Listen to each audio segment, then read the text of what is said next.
Something like this. Well, it'll fall on deaf ears over at NHRA because all they want is fuel cars out here. But Johnson had the power. As they worked their way down the racetrack, the Oldsmobile pulled up alongside and then at about 1,000 feet, pulled past Scott Jeffrey on, and at the finish line, the margin of victory was only 13 thousandths of a second. Oh, so close as Warren Johnson wins the Slick 50 Nationals in certainly one of the most dramatic races we have ever seen. Steve? I'm sure it was not either of your intentions, but you had this crowd absolutely berserk. We could hear him glow down here. The kid's just a jerk out there trying to play his game. You better learn how to drive a race car before he starts playing games like that. Well, it looked like both of you were playing the game. Anybody can stage at any time. Huh. I don't have to stage last or first. I'll stage when I'm ready. Warren Johnson wins it. And he's hot. Well, Scott Jeffrey may have lost the race, but it appears he got to Warren just a little bit as they continue to have words down. Ron Krischer at Norwalk lost in the semis on a huge hole shot, his 6th of 2010. And he faces Warren Johnson, who has not won a round of racing since his win at St. Louis. Good old drag race. Warren's car's moving around a little bit on the other end, but 6:62 by Ron Krischer takes out Warren Johnson's 6:63 elapsed time. Take a look at the Lucas Oil photo finish cam by just a nose. Ron Krischer takes out Warren Johnson. But there seems to be some anger at the top end. We go to Gary Gerald. Here in the first round of Pro Stock Eliminations, Warren Johnson out of his car after losing to Ron Krischer. Very unhappy. What's the problem, Warren, and what are you unhappy about? I'm not unhappy about losing a run. Ron beat me fair and square, but the problem is that both of us are so damn loose out there. And, you know, they treat these tracks just for the fuel cars. Hell, Ray Charles could drive one of them damn things in his current state. There's no talent required. All they have to do is just step on it.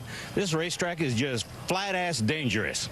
The last probably 400 or 500 feet. Who do you take your case to in something like this? Well, it'll fall on deaf ears over at NHRA because all they want is fuel cars out here.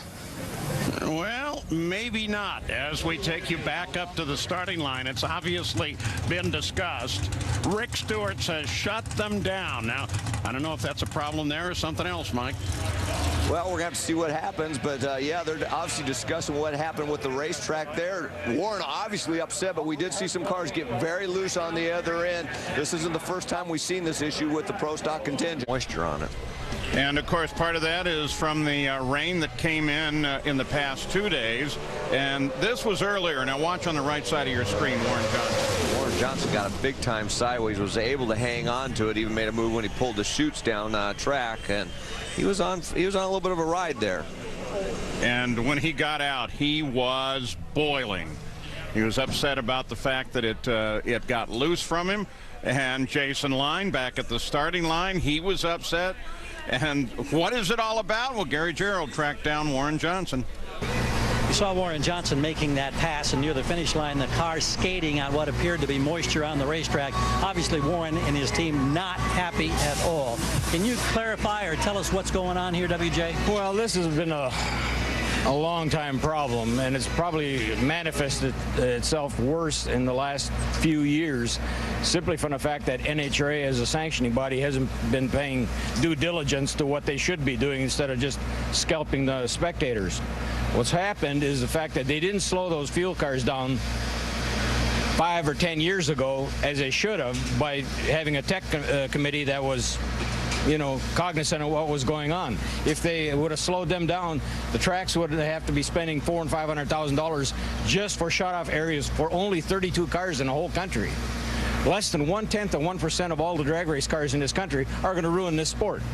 What needs to be done is they need to slow them cars down beforehand, not after, so the tracks have to spend all the money fixing shutdown areas instead of fixing the racetrack for the rest of the competitors, the 99.9%. Do you have any voice or any forum that you can express these feelings to and perhaps get something in progress that will help the situation? Well, I'm sure after this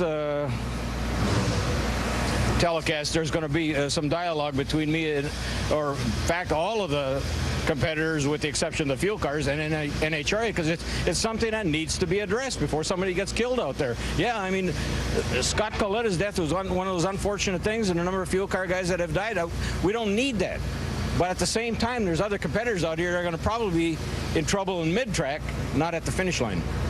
Give us specifically what the problem is as far as this racetrack or this today's particular event. Racetrack, as it is on a number of racetracks when we have these conditions, is that water starts percolating up through the race surface. You've got two areas on this track, similar to what Norwalk had, that are higher than the racetrack. There's two areas of ground that are higher than the racetrack, and what happens is that stuff doesn't run uphill, it runs downhill.